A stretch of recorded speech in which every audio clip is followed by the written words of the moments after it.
So by way of introduction, we have the Honorable Minister of Justice, Legal and Parliamentary Affairs. He administers all the acts which are around our elections and the whole process from the government point of view.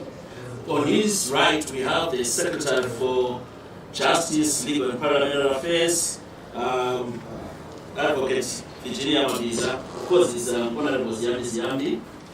We have a team from the ministry as well. We've got the Chief Director of Zim.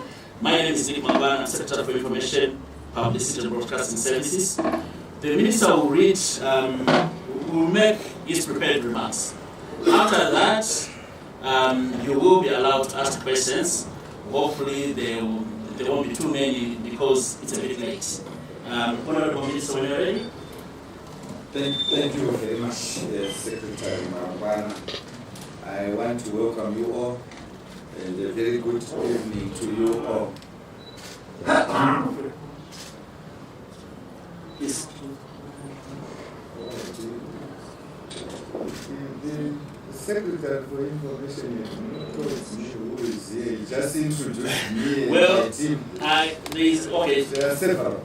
Okay, we have media houses. I feel it will take us a long time to get a view of those, but very quickly, just shout who you are. So, where are you from?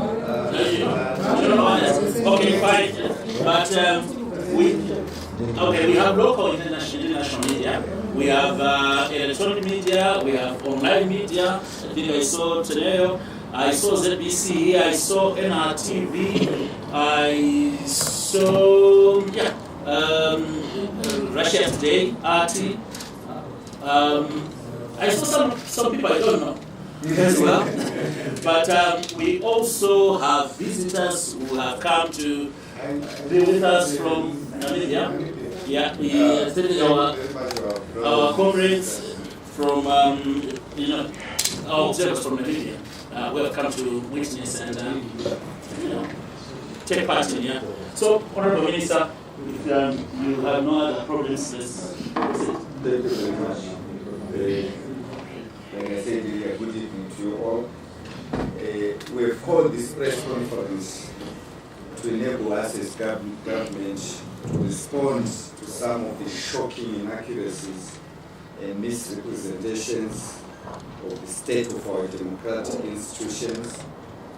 The objective, but we believe that as government we must always respond when inaccuracies are peddled around and we need to set the record straight. Before I go further, let me state a historical fact. Zimbabwe was never given democracy on a silver platter. We waged a war for over 15 years so that you and I, Zimbabweans here, will be able to hold a pen. It never helped us.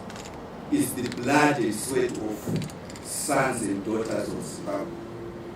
Some lying in forests, unmarked graves, some lying in forests, died, and some we know where nobody knows where they've died. And some we know where the basic principle is since 1980. The basic principle is we told ourselves since 1980 when we got independence, we have elections. We fought for this when they are due. We have religiously followed that when they are due.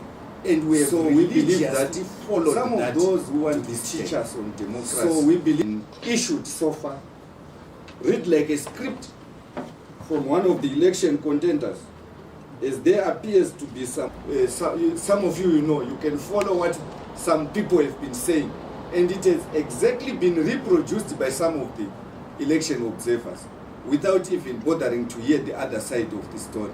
And we believe that is not balanced reportage.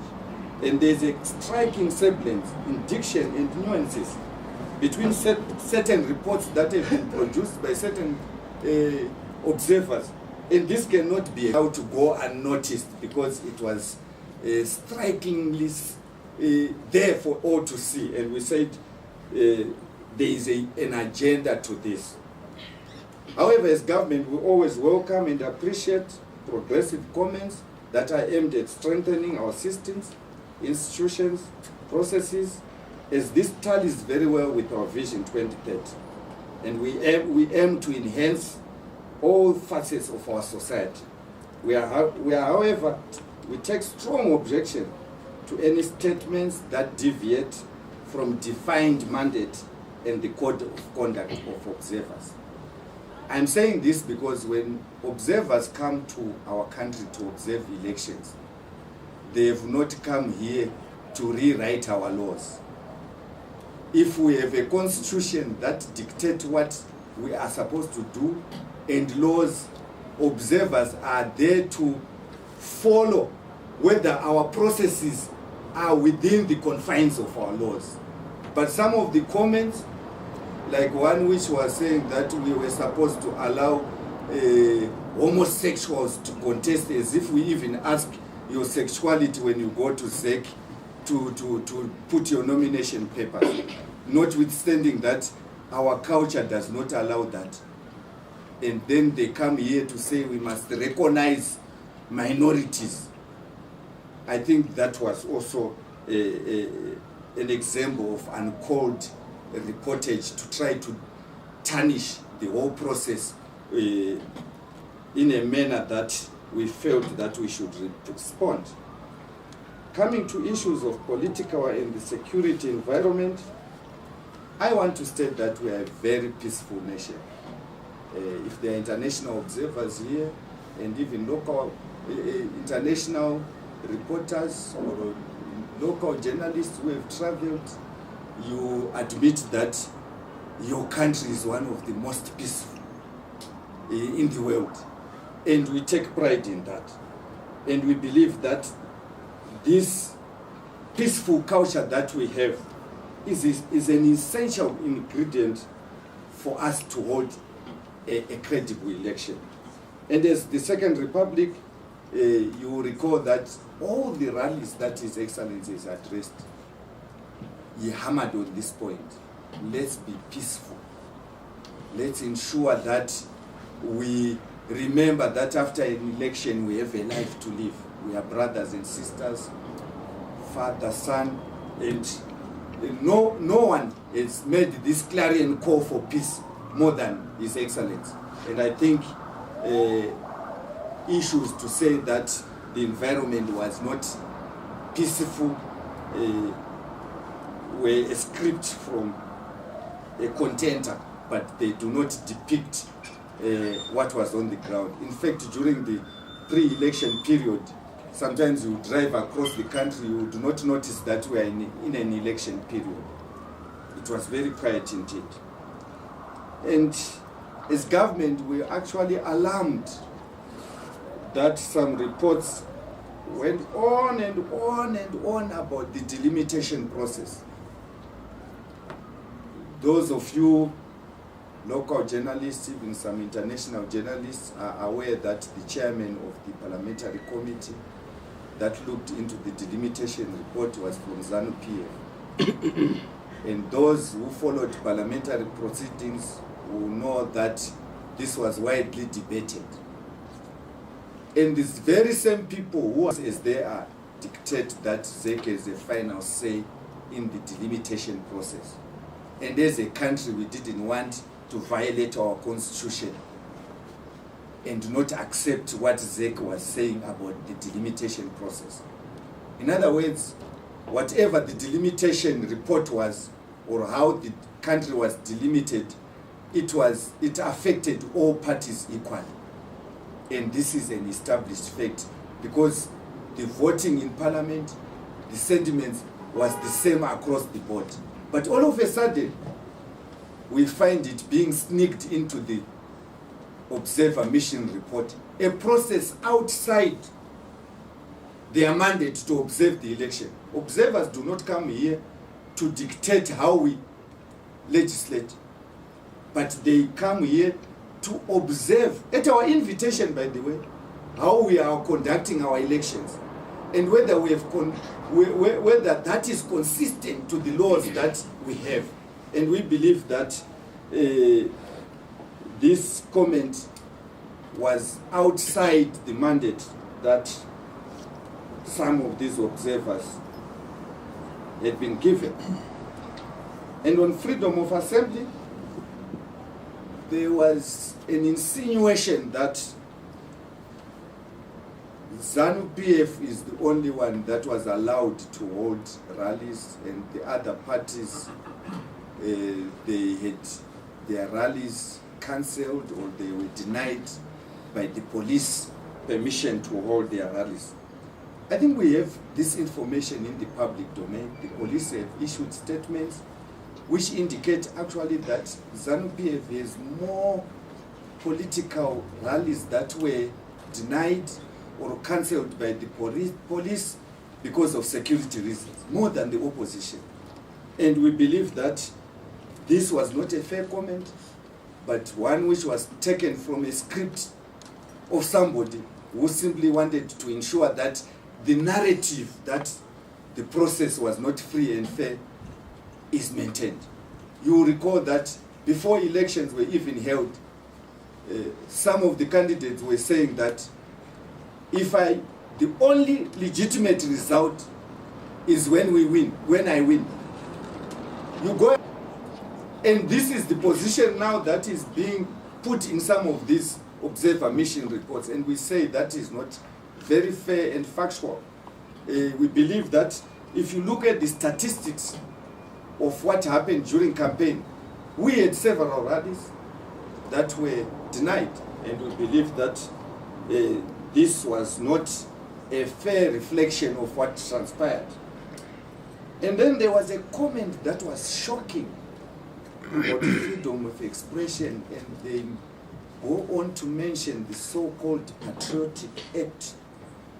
There is no such thing as a foreign government with the intention of injuring the sovereignty of Zimbabwe, or with an intention fully know that what we are discussing here is to overthrow a constitutionally elected government, or we want to ensure that there is trade embargo. That is what was criminalized. But some of the observers went to town to say that even speaking to people in queues has been criminalized by the government of Zimbabwe. And in any event, that amendment was only signed a few days before elections. So how was it going to affect anyone? And we believe sometimes fair reporting is required in that regard. And then there was the issue that they raised on nomination of candidates and nomination fees. We had $1,000 fee for MPs, $10,000 for presidential candidates. The only court challenge that I'm aware of was a challenge that was brought by certain individuals to say that Parliament did not follow tabled in the House, and Parliament agreed. And I'm not aware of any other challenge that came, save that of Linda. Sure, where if you pertain to procedural issues, which Parliament then agreed to look into, and they duly did that. And then there was the issue that was raised on participation of women as candidates. The report does not even applaud government to say that the government of Zimbabwe decided to extend the women's quota by another 10 years as an empowerment tool and something that we use to encourage women to participate in politics. They didn't mention that in our parliament in Southern Africa, we're actually over 50% women, because we have a zebra system where the first candidate after that is considered is female, then male. So every party, if you have fewer senators, you have women candidates. And they never mentioned it. Only that is something nobody has done that survey. But we have several of them, and they are now being given a nickname. Some of you may know the nickname that they are given. We now have them that are empowered. And this is the work of the Second Republic. We have put in policy that it must be 50-50. It's not there. But they are picking what law to attack, what procedure to attack, but not mentioning that as Zimbabweans were even proud that we are doing a lot to ensure that. We even extended 30% proportional representation as women to councillors. And then they didn't end there. The script was written again and given to them to say, let's attack the judiciary. And I wish to take great exception to the warranted attack on the judiciary. I think the judiciary must be left alone. And this business of attacking them unnecessarily is very much regretted and substantially untrue. They allege that our judges were bribed, but they never produced a copy of the conditions of service of judges, which indicate our judges are not supposed to be given loans, which indicate what our judges are supposed to be given as part of their conditions of service. So we believe that that attack was extremely unwarranted. Not only that, they celebrate when a judgment is in their favor. In fact, there was a court case pertaining to what happened in Bulawayo on nomination day, and some candidates were querying that it went outside the timelines. The court rejected that, and those candidates, all of them won. They are silent about that. The judges were good in that regard. But when they lose in another area, all of a sudden the judges have been bribed. But when they do something which favor them, they remain silent. And we believe that that is also very much unwarranted and was not necessary. And it was based on hearsay information, again, which cannot be substantiated, as I said earlier. And it is my hope that the observer missions will maintain their integrity and desist from attacking our revered institutions, which admittedly are the backbone of our democracy. Because sometimes when we cannot agree among ourselves as political parties or as citizens, if we feel aggrieved by what government has done, we go to the courts. And now when we attack the very same institutions unnecessarily, we believe that that is not acceptable. At least intimidation investigated. And we believe that it requires investigation before making false conclusions. And it is my considered view that this was extremely false. They even go on and on to speak about one affiliate called FAS that they were intimidating, that they put on a desk. No law was violated. Our laws allow us to dance and sing 300 meters away from the polling station. Whatever we do 300 or more away from the polling station is perfectly legal, provided we are not violating any other law that exists in the country. So I think sometimes it's very good to appreciate the laws before making conclusions that this particular behavior resulted in some form of intimidation. And in any event, we have several requests to be very objective and pinpoint things that will enrich our democracy, rather than becoming a tool to attack our sovereignty as they have always been doing. And observation and on coverage of elections by state-owned media, which is an attack on my Muzukuru here, that the state media was biased. My considered view is that it is not government business to mobilize political players to present themselves and their work to the media.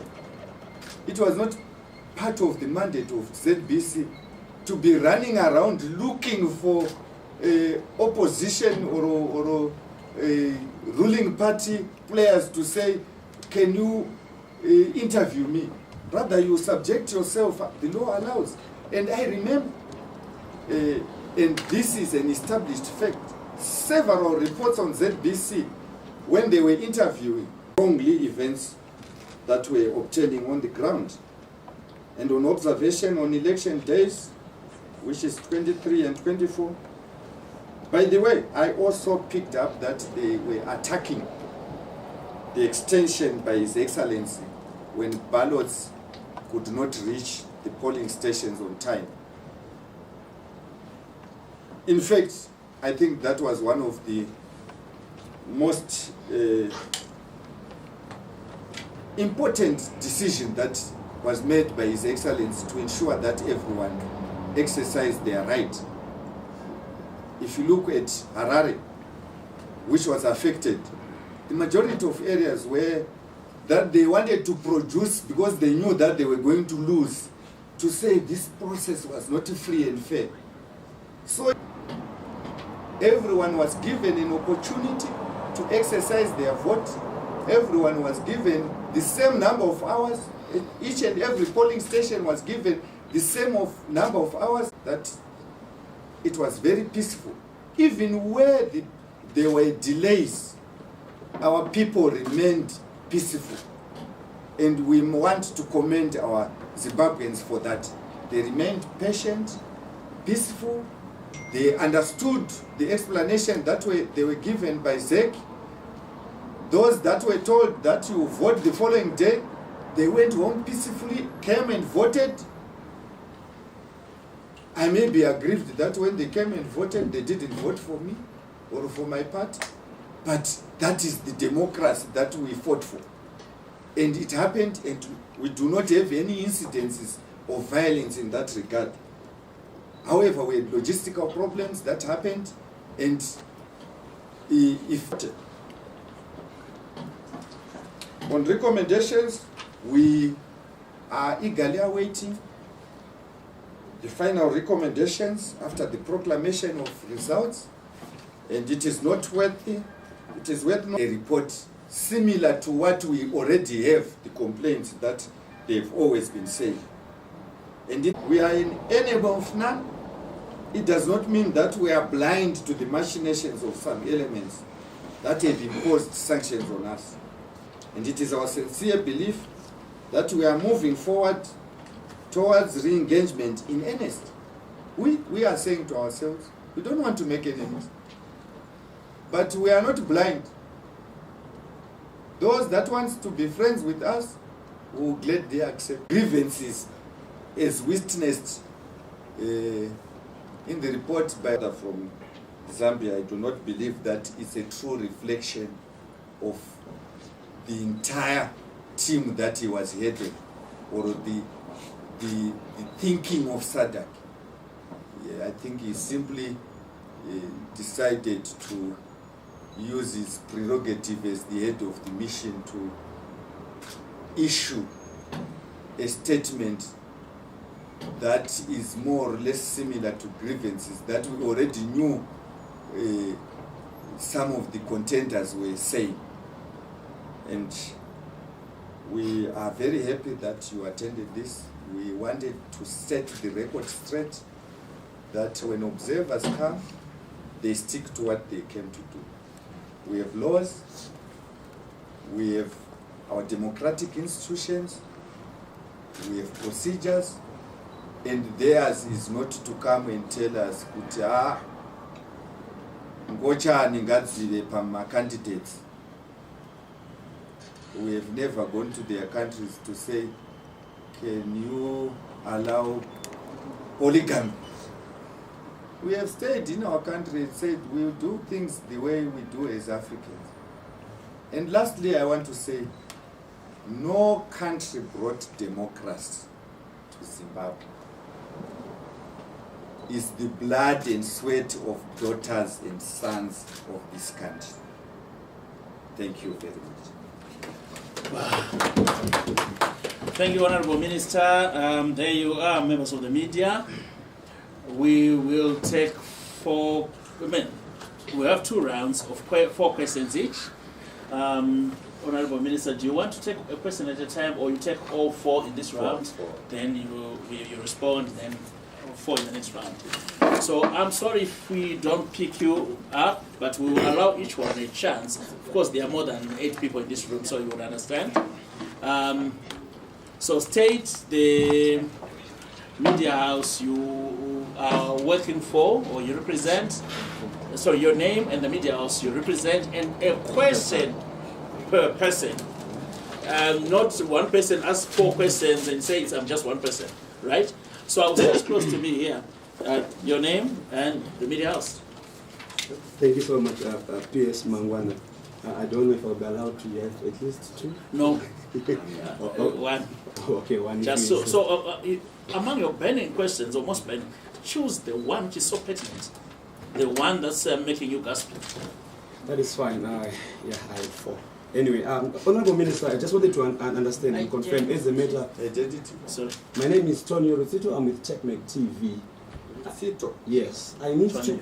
Yes, T-O-N-E-O. I need to understand something as a matter of fact. You were introduced to us as the Minister of Justice. Are you still the Minister of Justice after Cabinet has been dissolved, so that we fully understand in whose capacity and what office you are standing? Then that one wasn't the question, but because I should ask one, I'll stop there because I have 3 more. Thank you. Thank you very much, Tonea. Next. Raise your hands. If you don't, I'll give Tonea another shot. Sorry, lady. My name is Mary Mundea. I'm from RT. Honorable Minister, I want to ask a question. Mary Mundea from RT. I've got a question. Heavy police presence. Can you kindly clarify in regards to security presence by the command center?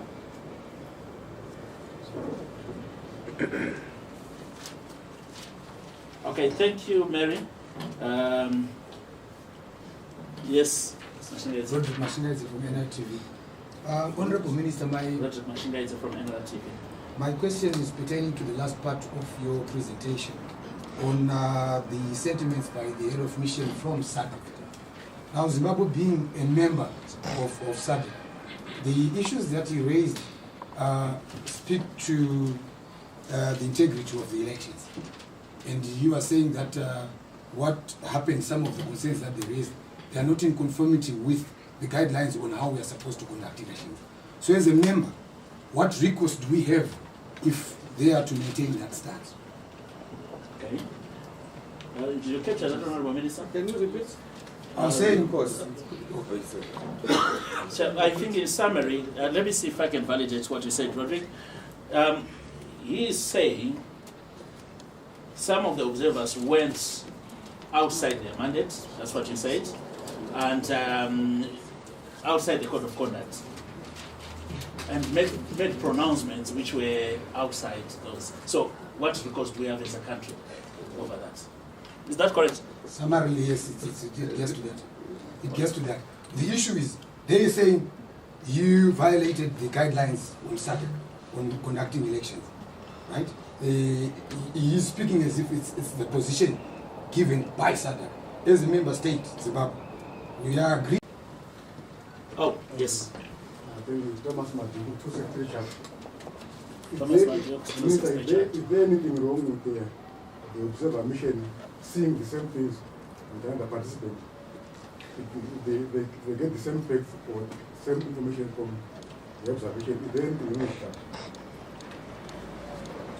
Thank you very much, Maduku. When you are ready, Honorable Minister, just give us a few seconds. Okay. Thank you very much. I will start with the first one from Sito, where he said, "Are you still a cabinet minister?" Who told you that cabinet was dissolved?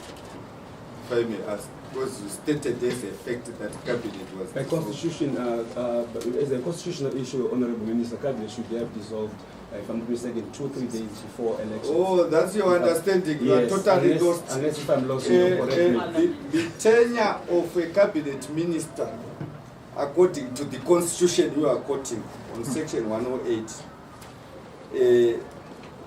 I will cease to be a minister upon the assumption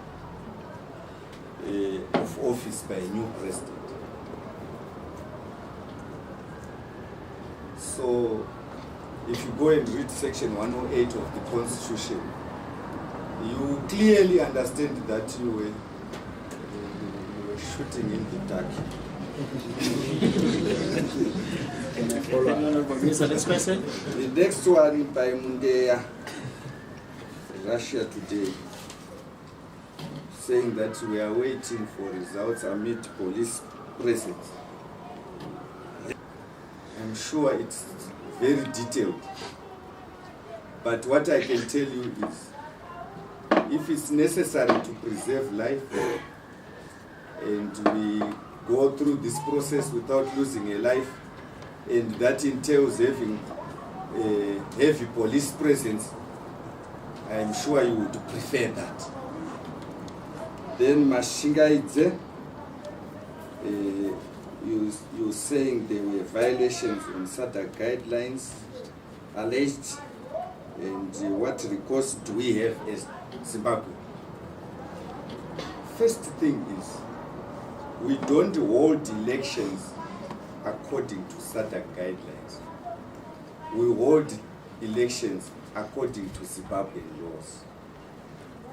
But however, we try to ensure that our laws are consistent with the guidelines. These are guidelines that will guide, but we have our own laws. And it's not even an established fact that there is any guideline that has been violated, which is why we said some of these issues we want them to substantiate, and hopefully they will in their report. And we believe that it was the position of one person and not the entire delegation. I've had the privilege of having conversation with some of the delegates. By the way, they requested to visit some of the rallies during campaign. We had conversations with some of them. I think their thinking is totally divorced from the head of mission. So we believe that is we will await the final report, which will hopefully the other members of the delegation will put the head of mission to task to say that let's do things professionally without deviating from our mandate. And then Maduku said, is there anything wrong with observers saying the same thing? I want to give you a very good, a real life story that happened to me when I was at university. I didn't write my assignment. So I went to my friend and said, can I have the assignment? Have you finished? So he gave me. And I copied it. I got my... There's nothing wrong in answering a question or seeing the same view, but you cannot, like I said, almost word to word save when you change maybe diction here and there. And then you look at what some people were saying, and then it's more or less word to word. We are not that down to not to pick that, like what this professor did. We never got marks for that that assignment. The only mark that was there, Zim. And then when we looked at it, we just went to him and laughed and said, sorry. So what do we do? He said, but why did you do this? So this is exactly what we are saying. There's nothing wrong in seeing things the same way, but it cannot be like that. I think I've answered this set of questions. Thank you very much, Honorable Minister, for doing justice to the first 4 questions. We are going to the second and final session. Like I said, we would like a different set of people. So let's start with you. Okay, thank you. Question from a freelance journalist. Pomo. Yes. So mine is closely related to Rhoda's question. What harm is Zimbabwe going to suffer in the event that SADC maintains its position on the credibility of this election? Yes. Thank you. Sorry. My name is Nyasha Mkabe. I'm a freelance journalist. Honorable Minister, I seem to suggest when one of the observers mentioned the minority groups, he was talking about LGBTQI community. But from my understanding, I also understand that minority groups can mean people living with disabilities or religious groups. Okay, just for clarity, before we put the questions to the Honorable Minister, I will take the liberty of reading you what the Honorable Minister was referring to, lest you missed it. It's actually very specific about that. What page was that, Honorable Minister? Just bear with us while it's relocating. We got it. Yeah, I would read. Men, let me start a bit. Those are necessary to get those are necessary. They were talking about identity documents. Those are necessary to get rights to vote, as they are unable to obtain documentation such as birth certificates. So we get that. And those are necessary to get an identity document, which is a prerequisite to register to vote as a study. No, sorry. The last study. Just the last one. Political parties and candidates are circulated, and there is no openly LGBTQIQ whatever plus candidate or public official. Yeah, according to CSO's, community members are harassed. So that's the question. They said among the candidates there is no openly LG, and that's a problem. So that's what the minister was addressing. So I will give you another chance to ask another question. So another question? Yes. My name is Ross Moyo, and I'm with Technomeg. I'm a journalist with Technomeg. Can we? That's isn't the same with this one? Yes, that's actually. Can we have another media house before? No, we will. If there is nobody, we'll give you a chance. But we have a number of media houses here, so please. I mean, it's easy. You has passed the other person. You need to ask. You never got a chance. It happens. Is there another media house? I said if there is none, we'll give you another take. Okay, so there is none. We'll give you a chance. The Honourable Minister mentioned about FAS, and it appears he was actually defending the existence of this organization. He also alluded to the fact that whatever they are doing is within the law. He said as long as they were doing it within 300 meters of the polling stations. Is this an acknowledgement on government's part that FAS is part of government's efforts to retain power at all costs? That's my question. Okay, thank you for your question.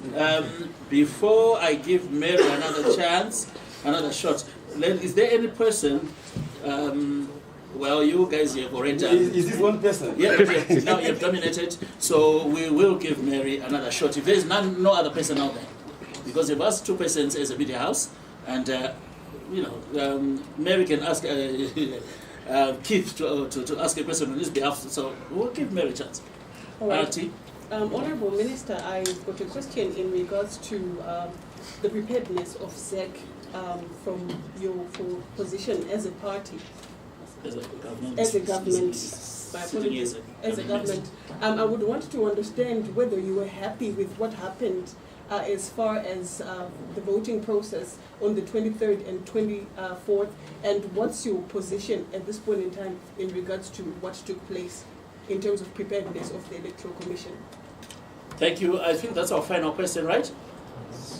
Yeah, okay. So we are going to answer these questions and close. Honorable Minister, can you just the question? Thank you very much. The first question was from Pomo. Costa. Yes, he said, what harm is Zimbabwe going to suffer if SADC maintains its position? Firstly, let me say, observers are observers. Our elections are governed by our laws, not by observers. So there's no harm. But observers are our friends or organizations that we invite to say, we have this function. Come and observe how we are doing things so that you can help us improve. It's like auditors. So there's no harm. Heads of state do not sit in summit to scrutinize and say, why did you conduct your elections like this? We'll be attacking each other's sovereignty. So, however, we discuss as brothers within SADC on how we can help each other. And that's the reason why we have always seen that the first observers that we call our brothers and sisters, then the rest. So, I hope I have answered. And then there was an issue of FAS, that is it an acknowledgement that FAS is a part of government. Government does not go to elections. It's political parties. So political parties are free to engage any legal registered trusts or NGOs to work with, provided they have the same ideology. In this case, I never confirmed that FAS was working with ZANU-PF, but I said any organization or any person who is 300 meters, it's perfectly legal. It's within the freedom of association that is enshrined in the Constitution. And then the last question was, were we happy with preparedness of ZEC? Whether we're happy with the voting process? We have not sat down to review the process. So government, on its part, we have not even received the reports from ZEC. These are the preliminary reports from some observers. It would be extremely premature to issue a statement on the happiness or unhappiness of government without us having received reports, deliberated on them, and formulate an opinion to say, are we happy with this process? And in any event, this will happen. ZEC will table its report in Parliament. The report will be given to the executive. Parliament will debate the report on the conduct of these elections and also formulate an opinion to say, as a country, are we happy with this? And the final report will actually be sent to the president to say, we concluded debate on this, and this is what happened. So I think we are still early stages. The results are not even out, all of them, to answer that question. So I hope this is the last question. So I take this opportunity to hand over Okay. to the PS, and thank you very much. Thank you very much, Honorable Minister. I wonder if there are gaps, Secretary Mabiza, you may feel you may need to add one or two things. Maybe you might Sure. have something pending, but Okay. No, you can say the it. Honourable Minister has spoken, and I believe he has adequately covered the issues at hand. Okay, thank you. Let me take this opportunity as Secretary for Information to just deal with one item which Honourable Minister you dealt with, but I think like we have done with the LGBT question, it's best to go to the text of what actually SADC said. Because I do not believe that SADC said that Zimbabwe was not compliant or something to that effect. But the actual text read, give me a second, where they say, okay. In conclusion, the mission observed that the pre-election and voting phases on 23 to 24 August harmonized elections were peaceful and calm. However, for reasons outlined above, where they pick one or two things, the mission noted that some aspects of the harmonized election fell short of the requirements of the SADC guidelines, among others. Some aspects, not the whole election. So the depth and the context, the width of those aspects, which from the choice of words seems to be minor aspects, do not invalidate an election or do not render us in a crisis of any nature. As far as I can read the text. Thank you, Honourable Minister. Let me take this opportunity, because our colleagues from Namibia came here again as observers. So, of course, they are a fly on the wall. So we have acknowledged them, but we will now close this press conference by...